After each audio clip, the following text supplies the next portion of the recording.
Prezados irmãos e irmãs, em nosso Senhor Jesus Cristo, veredas religiosas, prezado subdiácono João Bosco e prezadas famílias que rezam conosco de suas casas.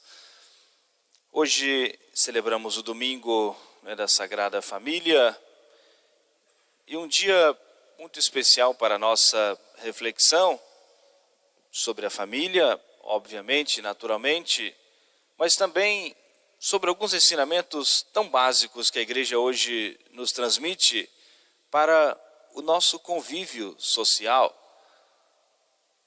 A nossa família, original, pai, a mãe, os filhos, as nossas relações do convívio social que também tornam como que um ambiente familiar, uma outra família, as relações de amizade, de trabalho, a comunidade religiosa, a paróquia que nós frequentamos e as pessoas com quem nós convivemos a cada dia e que nós precisamos também viver virtudes que são tão importantes para que os outros suportem a nós, tenham paciência conosco e para que nós também saibamos conviver com o nosso próximo, suportarmos, sermos pacientes.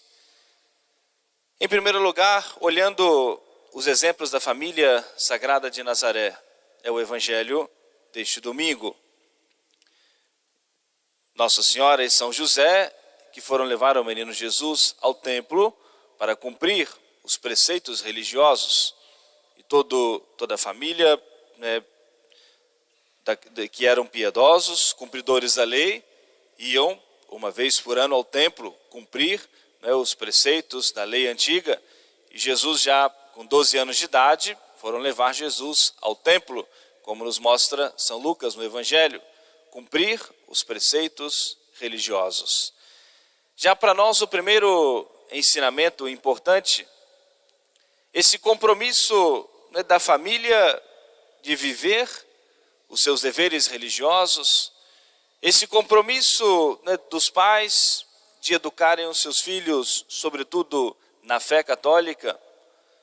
Todas as vezes, ontem ainda lembrava isso celebrando um batizado, todas as vezes que faço a reflexão, a preparação para o batismo, eu gosto sempre de trazer para os pais, os padrinhos, as famílias presentes, faço sempre essa pergunta: de quem é a responsabilidade ou de quem deve ser a responsabilidade maior na educação de uma criança? Do pai ou da mãe?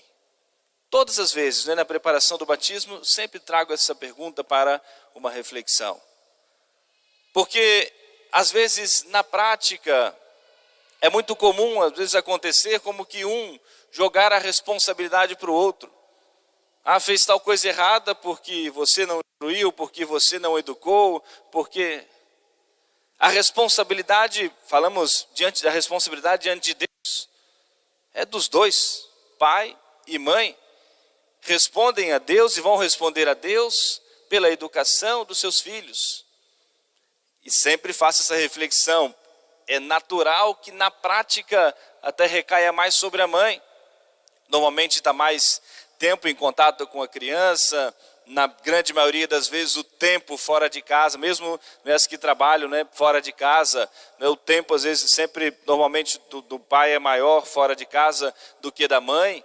Na prática recai, ou seja, essa responsabilidade sobre a mãe, mas os dois respondem diante de Deus pela educação religiosa dos seus filhos. E isso é importante porque ninguém pode se excusar, não, porque eu fiz a minha parte, é uma família. Por isso que é tão importante na formação, na preparação, os jovens que estão se preparando para formar uma família, ou que pensam nisso, que escolham pessoas que partilham dos mesmos ideais, dos mesmos objetivos.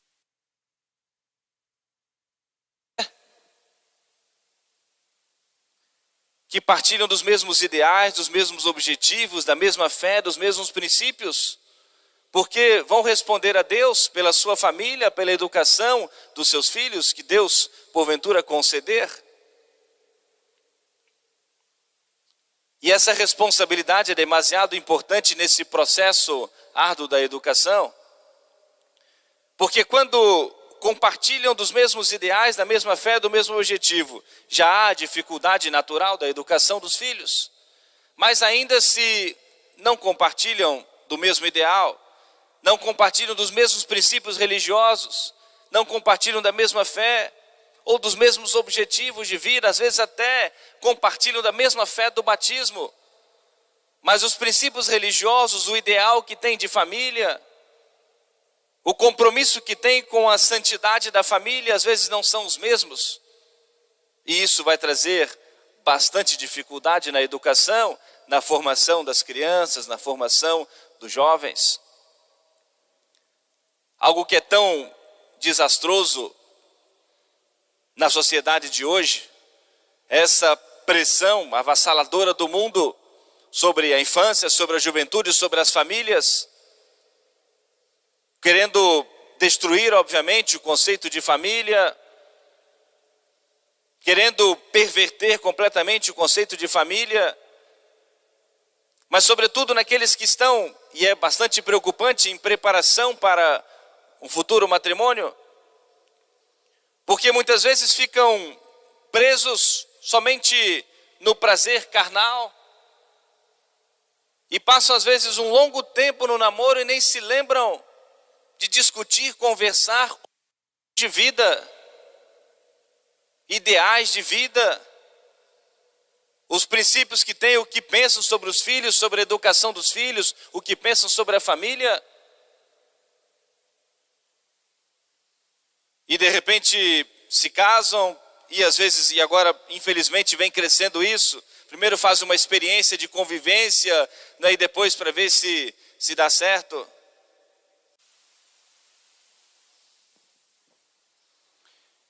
E infelizmente algo que vai crescendo, né, tornando-se uma prática errada, mas que vai crescendo, é aqueles que querem primeiro fazer uma experiência de convivência e depois, se der certo, mais à frente a gente recebe o sacramento do matrimônio e já começam um caminho sem Deus, já começam sem as bênçãos da igreja, sem as bênçãos de Deus. E se o começo já não é certo, como que, né, esse projeto de vida, de santidade, né, pode dar certo? Claro que enquanto nós estamos vivos, estamos sempre no tempo de nós acertarmos os nossos passos. E também, obviamente, né, da nossa parte, da parte da igreja, ficamos felizes com todos aqueles que também procuram a igreja, procuram o sacerdote para acertar a sua vida, para legitimar a sua união, para receber o sacramento do matrimônio. Óbvio que isso é bastante positivo e é o momento especial da bênção de Deus em que vai se constituir oficialmente diante de Deus a família. Mas o quanto, né, é importante essa missão, esse trabalho da igreja, essa responsabilidade dos pais na educação, na formação dos seus filhos, sobretudo nesses princípios cristãos, católicos. Não fazermos, né, da nossa família, da nossa casa, ou não transformarmos o ambiente da nossa casa num ambiente mundano. Na primeira leitura que nós ouvimos hoje, o apóstolo São Paulo nos dá alguns conselhos de virtudes necessárias para a vida familiar, para a nossa convivência social.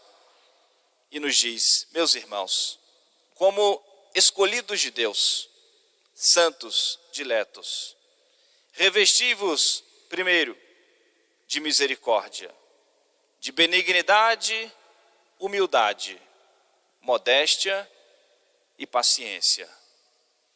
Virtudes importantes para a vida familiar e para o nosso convívio social, para a vida religiosa, para o nosso convívio social.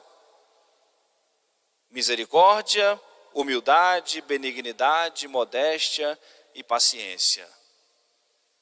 Suportai-vos uns aos outros e perdoai-vos mutuamente, se um tiver motivo de queixa contra o outro. Muitas vezes nós só fazemos a reflexão do quanto nós precisamos suportar o nosso próximo, a convivência do nosso próximo. E nos esquecemos ou não queremos pensar de maneira muito honesta o quanto o nosso próximo também tem que nos suportar, dos nossos defeitos, dos nossos limites. Muitas vezes queremos que todos pensem do meu jeito, da minha maneira. Acima de tudo isso, tende caridade, que é o vínculo da perfeição. E triunfe em vossos corações a paz de Cristo. Acima de tudo, tende caridade, que é o vínculo da perfeição. Qual é o objetivo principal e primeiro da nossa vida? É a nossa santificação? Então precisamos viver a caridade. Precisamos ser pacientes. Precisamos viver todas essas virtudes. Precisamos perdoar. Se o nosso objetivo é um dia alcançarmos o céu. E vale a pena nós perdermos tudo aqui para nós não perdermos o céu, para nós alcançarmos o céu. Esse deve ser o objetivo da nossa vida. E por isso é impossível que nós vivamos a nossa vida cristã sem sacrifício. E volto novamente no contexto familiar. A sociedade de hoje se assombra, se assusta com qualquer palavra de sacrifício, dificuldade. E é tão importante os pais terem a consciência disso, que não podem querer livrar os seus filhos de todos os sacrifícios, como que fazer tudo aquilo que eles podem fazer com as suas próprias mãos. Esse conceito hoje de pai e mãe, muitas vezes quererem ser somente amigos ou amiguinhos do seu filho, da sua filha, é tão importante essa proximidade, é tão importante hoje o diálogo, sobretudo na adolescência, na juventude, dar espaço para ouvir, para compartilhar, ter o tempo para ouvir o próximo, isso é tão importante. Mas não podem deixar de ser pai e mãe. Não podem ser somente amigos, precisam ser pai e mãe. Não só geneticamente, naturalmente, mas cumprindo essa missão de corrigir, de educar e de dizer não. É bastante interessante nós refletirmos no Evangelho de hoje, que a pergunta de Nossa Senhora para Jesus foi uma pergunta muito séria. Nós fazemos toda uma aplicação, sentido espiritual, mas Nossa Senhora perguntou seriamente a Jesus. Há 3 dias, São José e Nossa Senhora procuravam Jesus e não tinham notícias. E Nossa Senhora chegou seriamente para Jesus e perguntou: filho, por que procedeste assim conosco? Eis que teu pai e eu te procurávamos cheios de aflição. Por que procedeste assim conosco? Era a responsabilidade dela cuidar de Jesus. Claro que não houve nenhuma falha, obviamente, o Evangelho nos mostra isso. Jesus responde, fazia parte do plano do Pai do céu. Não houve falha de Nossa Senhora, descuidar de Jesus, não. Mas nós sabemos isso agora, com o contexto do Evangelho, já com a resposta de Jesus e com todos os acontecimentos. Mas naquele momento Nossa Senhora pensava nisso. Há 3 dias haviam perdido a presença física ali de Nosso Senhor e procuravam e com certeza pensavam diante de Deus: é a minha responsabilidade, eu sou mãe, é uma criança, tem 12 anos, um adolescente. E Nossa Senhora perguntou seriamente, cumprindo a sua missão de mãe: por que fizeste isso conosco? Eis que teu pai e eu te procurávamos cheios de aflição. Cumpriam a sua missão, São José como pai adotivo, Nossa Senhora como mãe de Jesus? E tinham realmente essa missão, essa responsabilidade? E pai e mãe cumprirem bem essa missão da correção, de dizer não, pode, não pode. Muitas vezes o que faz tanto mal à educação de uma criança, de um jovem, uma das partes da família, ou o pai ou a mãe, às vezes não quer se desgastar, quer ser sempre o bonzinho da história, e diz sempre sim para tudo, e a outra parte tem que dizer o não. Como que tentando como que captar um amor maior, uma predileção maior. O objetivo, o ideal, os princípios precisam ser os mesmos na educação, na formação, e dizer não com razão, o porquê não. Peçamos à Sagrada Família de Nazaré para que nós tenhamos a coragem e a graça de Deus e a sabedoria para nós cumprirmos bem a nossa missão. A desordem da sociedade passa pela destruição da família, e o ordenamento da sociedade naturalmente vai passar também pela organização, pelo ordenamento das famílias, que vivam realmente os seus princípios cristãos, católicos, que levem o ensinamento da igreja para o ambiente de suas casas, que preserve o quanto estiver ao alcance a pureza do centro de suas casas, das crianças, que preserve a inocência das crianças. Eu tenho insistido nisso no fim de ano, né? Falei muitas vezes sobre isso, porque é tempo de festas de família, reuniões de família, e que muitas vezes reuniões, festas, né, de famílias e de famílias cristãs, católicas, tornam-se ambientes em que muitas vezes a pessoa se sente desconfortável de participar. Festas de casamento, festas de aniversário, festas de 15 anos e muitas vezes até festas de criança, e que às vezes outra família se sente desconfortável de participar pelas músicas, pelo ambiente, pelas diversões que são colocadas naquele ambiente familiar, danças e coisas do tipo. E que deveria ser exatamente o contrário, para poderem compartilhar, ter essa boa convivência, compartilharem do mesmo ideal. Mas muitas vezes não querem ficar mal com os amigos que talvez não são católicos, que são do mundo e que são amigos, são próximos. Talvez não queremos dar uma aparência de ser uma família mais compromissada com a fé, com a religião católica, levados muitas vezes pelo respeito humano, pela vergonha. E deveríamos ter exatamente o contrário, a vergonha de nós darmos um mau exemplo, de nós escandalizarmos o nosso próximo, de nós fazermos mal a uma criança, a inocência de uma criança. Que as nossas famílias sejam realmente ambientes cristãos, famílias cristãs, onde Deus nosso Senhor possa chamar das nossas crianças, dos nossos jovens, também para a vida religiosa, para a vida consagrada, mas que o ambiente possa favorecer para uma criança, para um jovem, pensar ou ouvir esse chamado de Deus.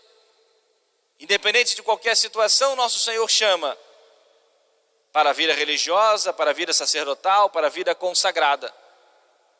Mas muitas vezes o barulho, o ambiente familiar não permite e não dá espaço para que em algum momento a criança, o jovem, possa pensar.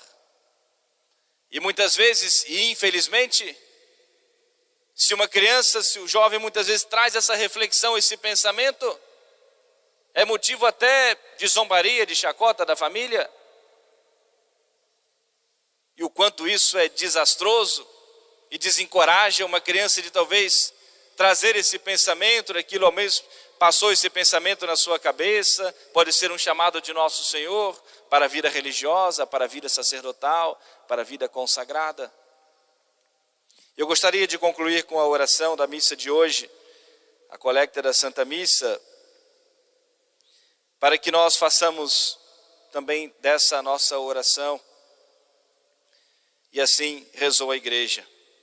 Senhor Jesus Cristo, que por vossa submissão a Maria e José, consagrastes a vida doméstica com a prática de virtudes inefáveis, fazei que com o auxílio de ambos sejamos instruídos com os exemplos de vossa santa família e cheguemos a participar da eterna felicidade. Esse deve ser o nosso objetivo, o objetivo principal da nossa família, do nosso convívio com o nosso próximo. Um dia alcançarmos o céu, seguindo os exemplos da família sagrada de Nazaré, suplicando a intercessão, para que possamos agir com muita sabedoria, com muita verdade e com muita coragem, pois os desafios da fé exigem de nós muita coragem, uma vontade firme e determinada, auxiliado sempre pela graça de Deus, para que façamos o bem e um dia recebamos a recompensa no céu. Amém. Louvado seja nosso Senhor Jesus Cristo. Para sempre seja louvado. Fiquemos todos de pé para juntos cantarmos a nossa profissão de fé.